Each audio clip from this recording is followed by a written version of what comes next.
আজকে আমরা একটু অন্যভাবে গুণফল শিখতে চলেছি।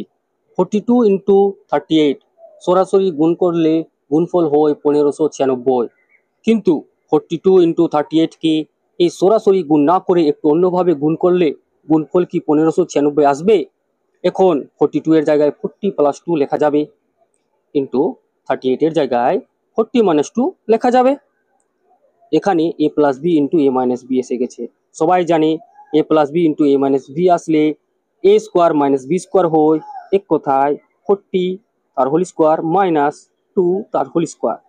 40 এর বর্গ হয়ে গেল 1600 মাইনাস 2 এর বর্গ 2 এর স্কোয়ার হয়ে গেল 4, 1600 মাইনাস 4 হয়ে গেল 1596। এখন যদি পরীক্ষায় প্রশ্ন দিয়ে দেয় 101 গুণিত 99কে দুটি বর্গের অন্তরূপে প্রকাশ করে গুণফল নির্ণয় করো, আশা করছি তোমরা পারবে।